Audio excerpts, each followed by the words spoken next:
Hello and welcome back to part two of our webinar series on how to be successful with your premium membership. This is the foundation of how to create the profile that's going to get noticed by clients, that's going to, get really good scores with the job match algorithm. We went over that in part one. Now, part two is going to be more about how to audition, best practices of submitting for jobs, how to get paid through the platform, all the strategy that is involved with doing a really strong submission effort.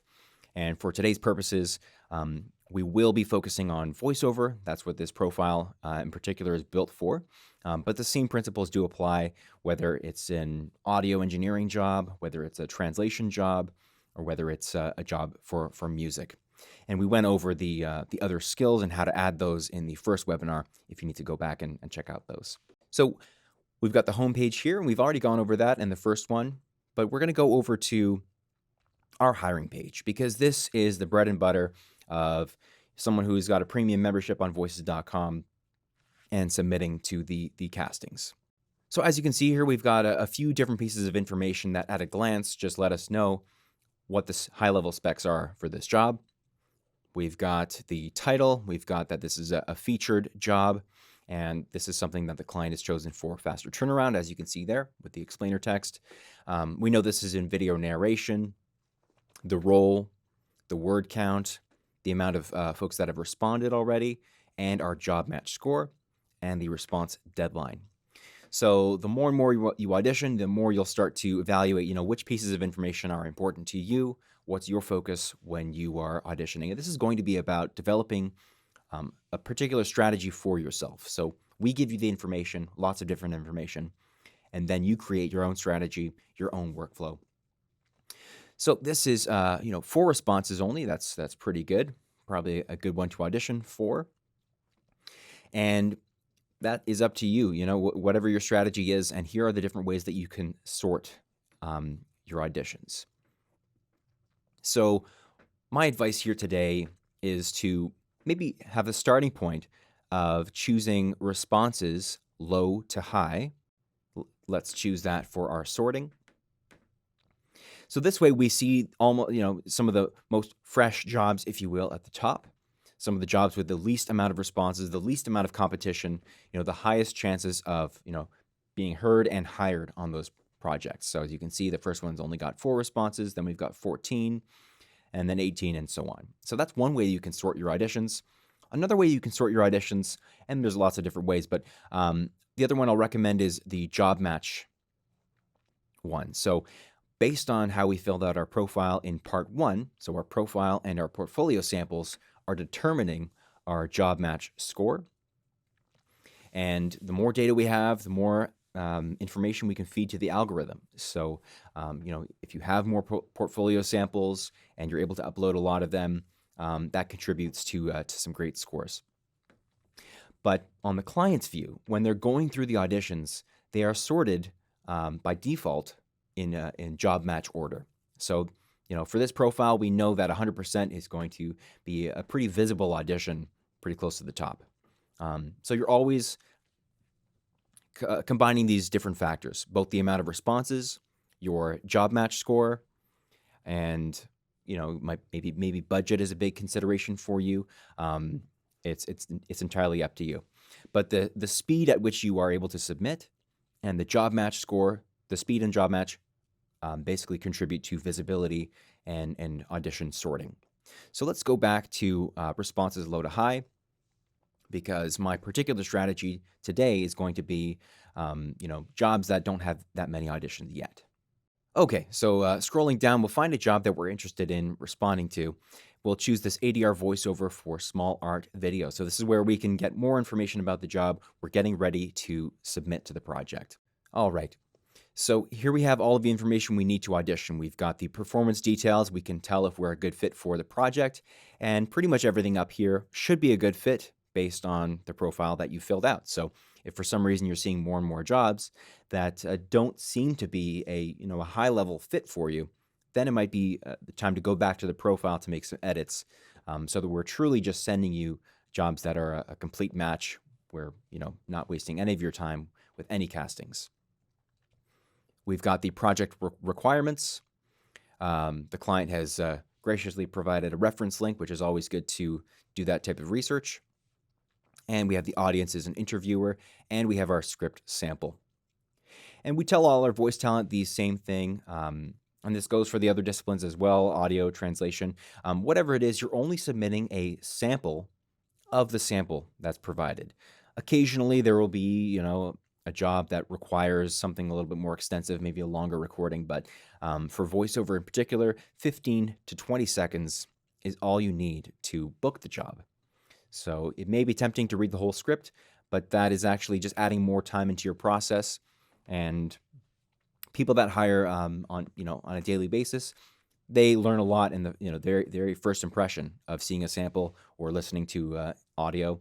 So they'll know a lot at first glance or first listen. First 5 seconds, you pretty much know what's going on with the audition. So 15 to 20 seconds, believe us, is more than enough to book a project, and that'll make the audition process nice and streamlined for you.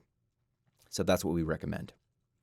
Now we've got the rate here as well, which is important, $500 to $749.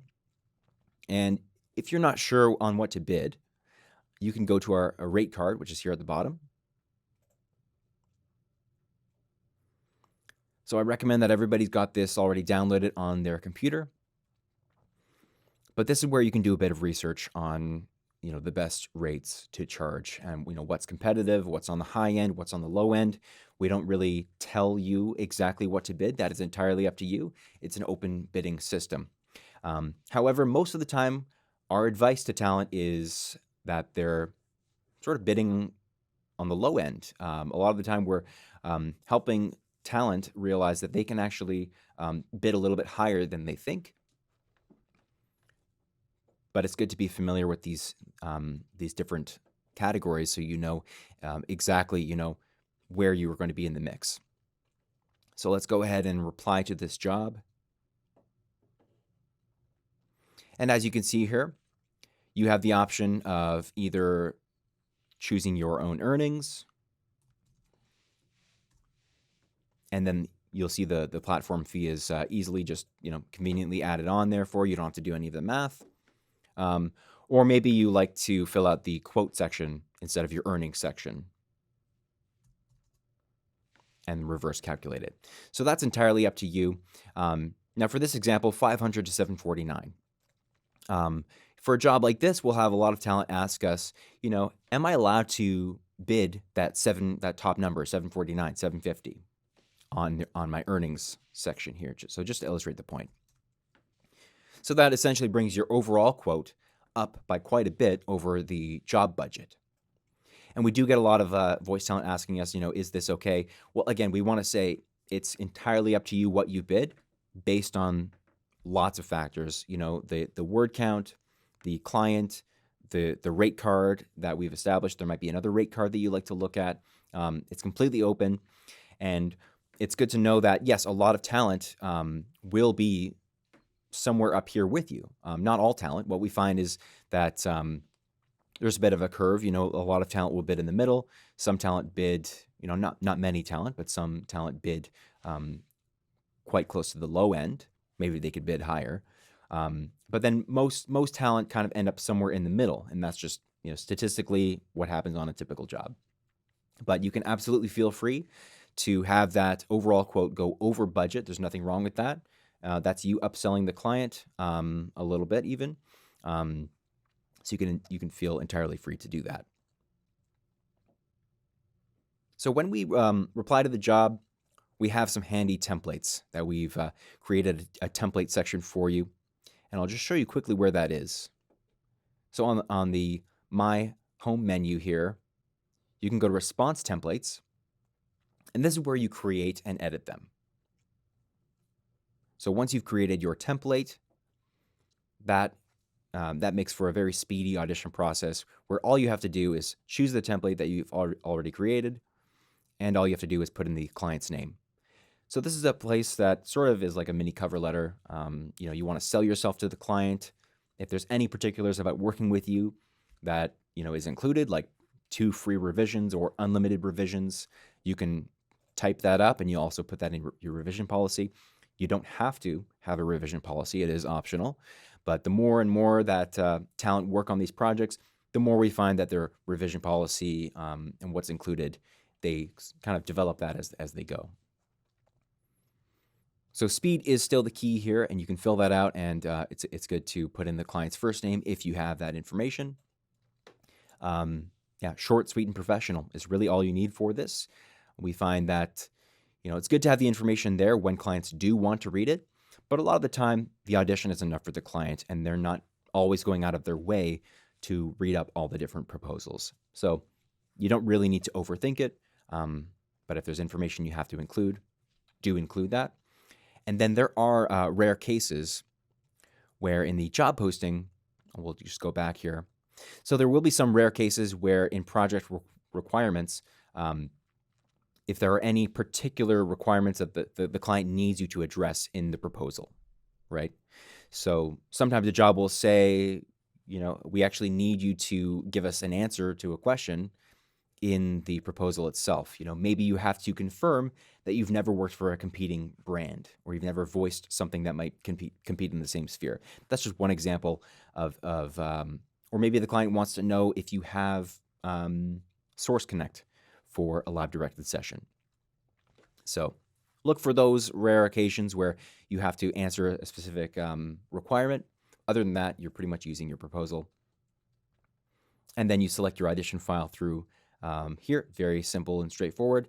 And then once that's done, you can preview it. For today, we won't actually upload an audition to this. This is a real job. So you can preview it before you submit it. And then you can submit the audition easily through the portal here, and it's on to the next job. So as many auditions as you can possibly submit is pretty much what you want to do.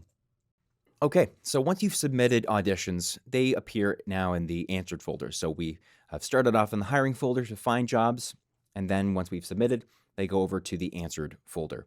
Now, once you've submitted auditions, they will now appear in your answered folder. So you can still check in on how they're doing, what the status is. The focus should always be the new jobs that are coming in, and we'll notify you of any jobs that you've been hired for.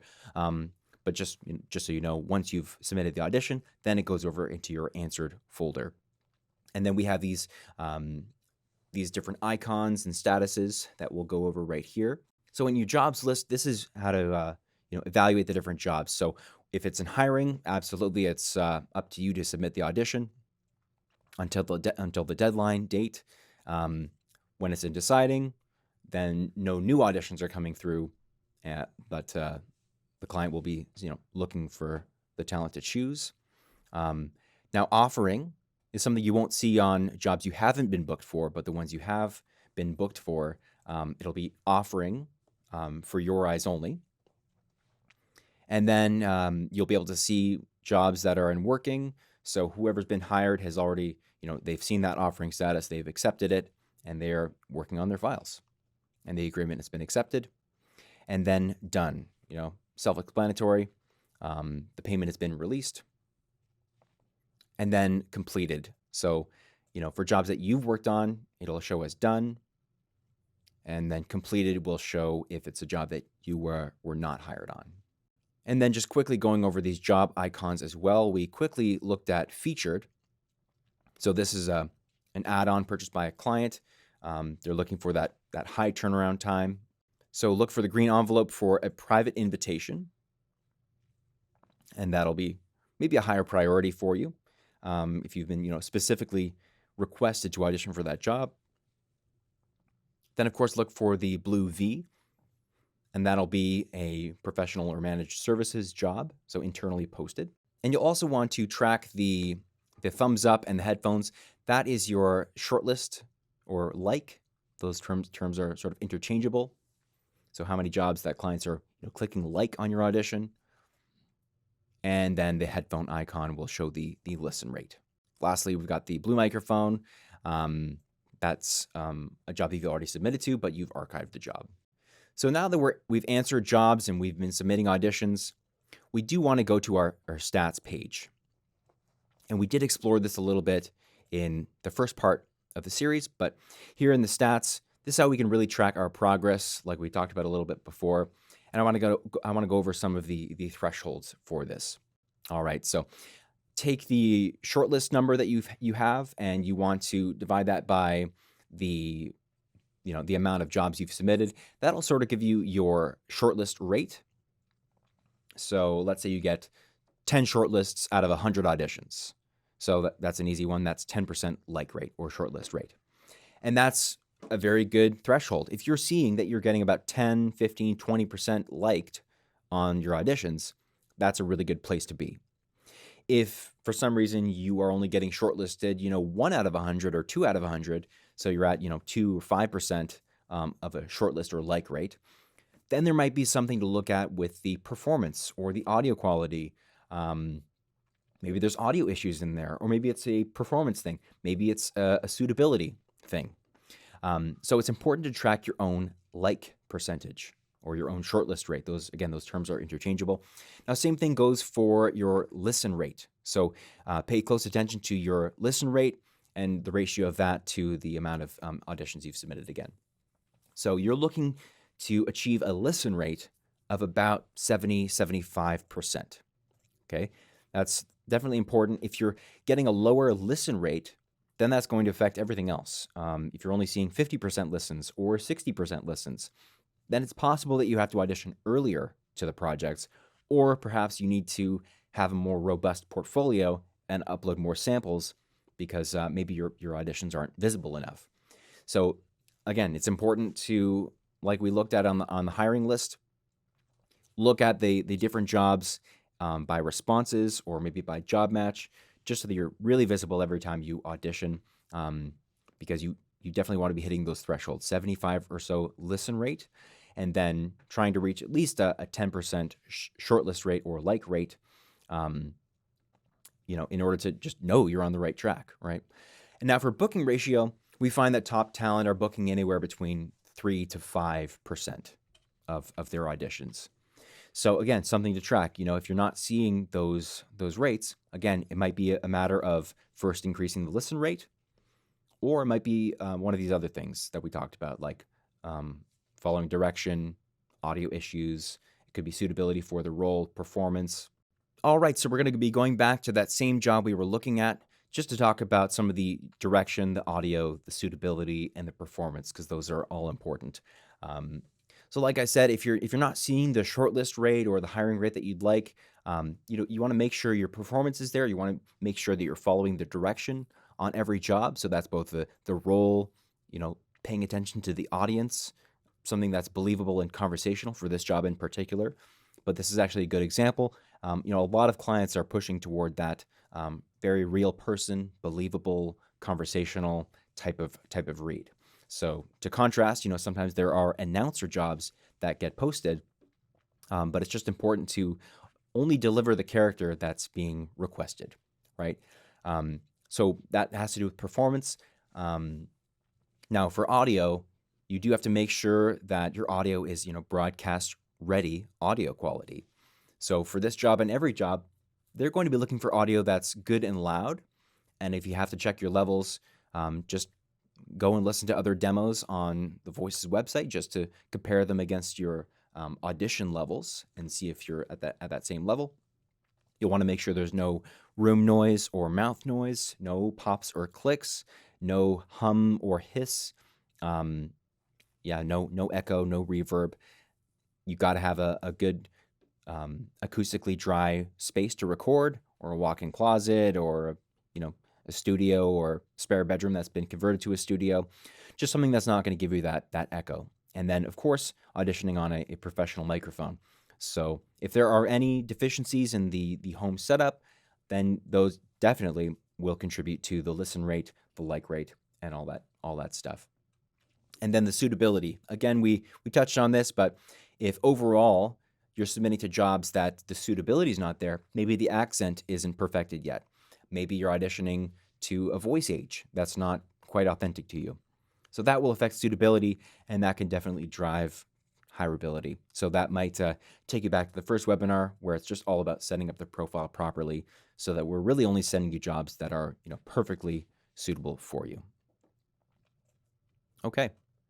So going over to our done jobs, and there won't be many here on this profile, but this will be where you see jobs that you have worked on, you've completed with the client.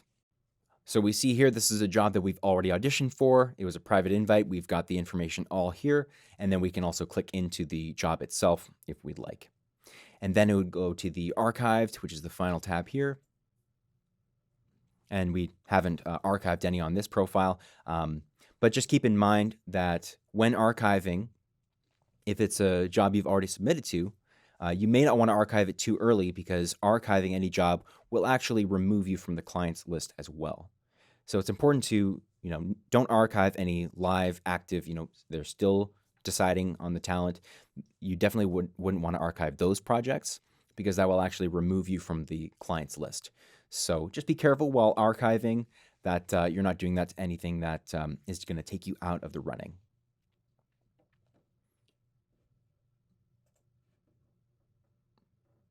All right. So we'll go over a little bit more about audition strategy. And what we've noticed sometimes is that when some folks are newer to the website, they like to gravitate toward the higher paying jobs sometimes. And that makes total sense. But what we found is that our top talent basically audition to everything. And especially if you're still building up those reviews, it's just good to pay attention to word count, but you still do want to audition for everything if you think that the price is reasonable. So, there's a $125 job here. That's still a great lead. The word count is just 125. It's less than a minute.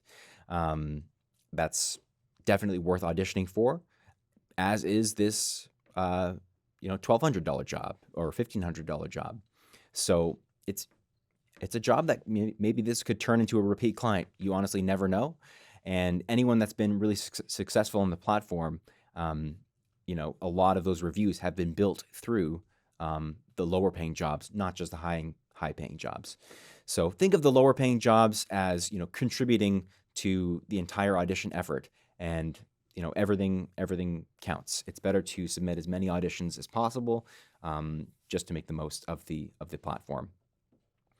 Now, if we're actually getting hired and paid, we want to make sure that in our account settings that we are receiving emails, and whether or not you want to receive a job invitation per job, that's up to you by clicking these boxes here. But for jobs that you've been awarded, we will send you a new email for every important event. So if the client messages you based on your audition, we'll send you an email there. If you've been hired for a job, we'll send you an email notification based on that. So don't worry, everything important, all the important events that happen, you will receive a new email. And the client, they might like your audition, and they might want to send you an email afterward, maybe asking a follow-up question. Who knows? You'll definitely be notified. So in part one of the webinar, we talked about putting in our PayPal email address, and that tells our SurePay system where to pay you. And this is so straightforward.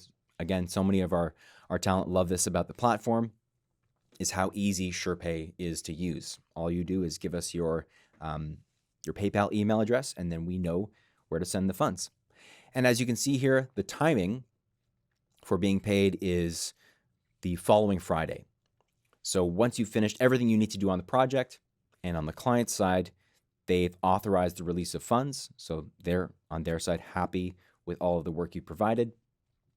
They've released the funds, and if that's between the Saturday and the following Friday, it'll be the next Friday that you'll receive that payment in your PayPal account. So we've gone over a lot of material. If you do have any questions, based on any of the things we've gone over, again, reach out to support@voices.com. If your like rate and your listen rate is something that you feel like you need to work on, we have a phenomenal podcast that goes over all things voiceover, performance, how to do a conversational read, great audio quality, all that stuff. I highly recommend you taking the time to go through these different podcast episodes, because there's just a wealth of information. There aren't many voiceover podcasts out there of this caliber. So we highly recommend you check out Mission Audition. it'll only enrich your performances and your bookings on voices.com. And again, thank you so much for tuning in. If you happened to miss the part 1 of the webinar series on how to be successful, definitely check that out on our YouTube page as well. But again, my name's Evan. Thanks so much for watching, and we'll see you on the next one.